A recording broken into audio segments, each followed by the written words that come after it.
country are just going to disagree about that. Fine. But what about the shadow docket and how it operates?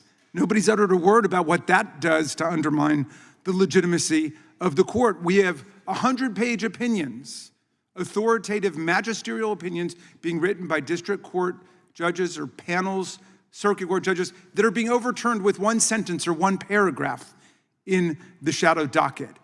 Is that legitimate or is that illegitimate? Maybe we can just go down the line. Mr. Scher?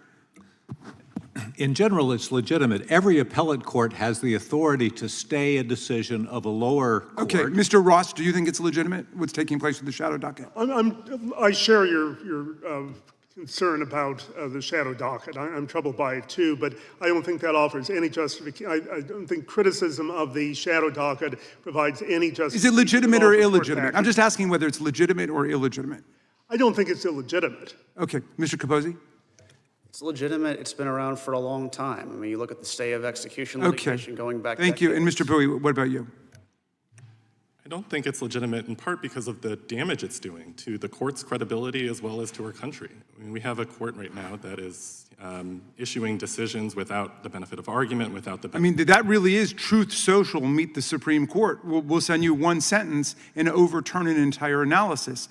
The legitimacy of the rule of law depends upon the character of the analysis that's given to the legal question. Nobody has taken me up on my invitation to discuss the legitimacy or the illegitimacy of the court based on what Senator McConnell did.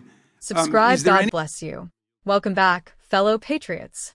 This is America Truth Channel, where we defend the Constitution, expose radical leftist hypocrisy, and fight for America first every single day.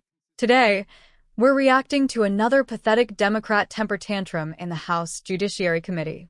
Representative Jamie Raskin from Maryland is out here grilling a legal expert, crying about the Supreme Court's shadow docket and how Trump supposedly wins 84% of the time on it after losing in lower courts. He's trying to paint the conservative Supreme Court as illegitimate for actually doing its job, interpreting the Constitution instead of rubber-stamping leftist policies. Listen to this nonsense, patriots. Raskin is obsessed with the shadow docket because it's where the Supreme Court has been slapping down some of the most radical overreaches from the Biden era and now pushing back against certain Trump policies. He's acting like emergency relief and stays are some kind of conspiracy instead of the court doing its constitutional duty. Patriots, let's cut through the leftist spin. The shadow docket is simply the Supreme Court's process for handling emergency applications, things like stays on lower court rulings that need fast action. Democrats loved it when it was used against Trump in his first term. Now that the court, thanks to President Trump appointing 3 outstanding originalist justices, is actually protecting the Constitution, they suddenly call it illegitimate. As a right-wing patriot who believes in originalism, limited government, separation of powers, and judicial restraint, my opinion is crystal clear. I appreciate that. The gentleman yields back. We now go to the ranking member of the full committee, the gentleman from Maryland, for his questions. Thank you, Mr. Chairman, and thank you, Mr. Schmidt, for those thoughtful comments. One of the things you say is we should be talking about how the Supreme Court should function, and is it consistent with the Constitution and the rule of law? So let's talk about the shadow docket and what's actually going on in the Supreme Court today. When Trump's policies, whether it's an attempt to directly nullify the first sentence of the 14th Amendment, which establishes birthright citizenship, or his attempt to usurp the spending powers of Congress, are challenged, he is losing 60% of the time in the district courts, he's lost, 57% of the time in the federal circuit courts. Then it gets up to the Supreme Court and its shadow docket, and there he has won 84% of the time. So he goes from losing 40% of the time to winning more than 80% of the time when it gets up in the Supreme Court. Now, obviously we would disagree about substance. Those who want to go with Trump and say that he can nullify birthright citizenship in the country are just going to disagree about that. Fine. But what about the shadow docket and how it operates? Nobody's uttered a word about what that does to undermine the legitimacy of the court. We have 100-page opinions, authoritative magisterial opinions being written by district court judges or panels, circuit court judges, that are being overturned with one sentence or one paragraph in the shadow docket. Is that legitimate or is that illegitimate? Maybe we can just go down the line. Mr. Scher? In general, it's legitimate. Every appellate court has the authority to stay a decision of a lower court. Okay, Mr. Ross, do you think it's legitimate what's taking place with the shadow docket? I share your concern about the shadow docket. I'm troubled by it too, but I don't think that offers any justification. I don't think criticism of the shadow docket provides any justification. Is it legitimate or for court illegitimate? action. I'm just asking whether it's legitimate or illegitimate. I don't think it's illegitimate. Okay, Mr. Capozzi? It's legitimate. It's been around for a long time. I mean, you look at the stay of execution Okay. litigation going back Thank you. And decades. Mr. Bowie, what about you? I don't think it's legitimate in part because of the damage it's doing to the court's credibility as well as to our country. I mean, we have a court right now that is issuing decisions without the benefit of argument, without the I mean, that really is Truth Social meet the Supreme Court. We'll send you one sentence and overturn an entire analysis.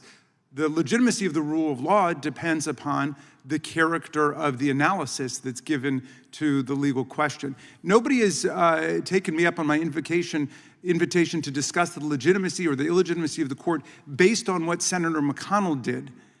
Is there anybody who would argue that what he did was legitimate in saying we will not even have a hearing on President Obama's nominee, Merrick Garland, and we will not have any votes, but 11 months before the election, but we will rush through the nominee to take Justice Ginsburg's seat? Anybody want to argue that that's legitimate? I'll certainly take you up on the first part of that. I mean, when McConnell did that, he announced that he was applying the pre-existing Biden rule, which is that we don't consider new Supreme Court nominees during an election year. I agree that the Amy Coney Barrett hearing was an exception to that, but Okay. Anybody else want to defend the legitimacy of what Senator McConnell did? And would anybody agree with me that that's a form of court packing, just as much as the mythical court packing that we're denouncing today, since I'm not aware of any proposal on the table? I think it's fundamentally different. The Senate plays a role in our separation of powers. It has to check and balance the president. The people that are in the Senate matter. If they don't want to confirm a justice to the Supreme Court. So if the Senate does it, it's okay. It's just you don't want a president nominating. But of course, if a president nominated under new law, then that would be legitimate, wouldn't it? I think it's a different thing when the Senate plays its constitutionally. Do you know how many times we've changed the number of people in the Supreme Court? It's been almost 160 years since it's happened. No, it's happened 6 different times. A total of 8 times. Ending in 1869 is the last time. Yeah, right. So, well, in any event, it's changed numerous times throughout our history. There's nothing remotely illegitimate about it. It's not frozen in the Constitution. Would you agree? I agree it's not frozen in the Constitution, but Okay. we have a tradition dating All right, back but to in any event, 1869. I don't know why we went off on this numerical thing, because that's not what this is really about. The question is about the legitimacy of a court that is demolishing the voting rights of the people, essentially overruling democracy at every turn. And I wonder, Professor Bowie, in the time remaining, if you could discuss what it means for the Supreme Court to intervene in elections, like in Bush versus Gore, or like with the Voting Rights Act, in a way that undermines the people's ability to govern.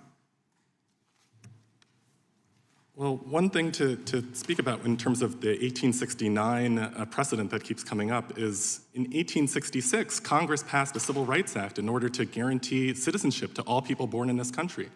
They feared that President Johnson was going to appoint justices to the court that were going to try to overrule that law, which has become foundational for our democracy. So Congress changed the number of justices. It reduced the size of the court to prevent the president from appointing new justices. Thank you. I yield back, Mr. Chairman. Jamie Raskin and the radical left are terrified of a Supreme Court that no longer acts as a super legislature for progressive policies. They want judges who will rewrite the Constitution to fit their agenda on immigration, spending, abortion, and more. Raskin brings up birthright citizenship and spending powers. The Constitution is clear. Congress has the power of the purse, not the executive unilaterally. And the 14th Amendment has been stretched far beyond its original intent.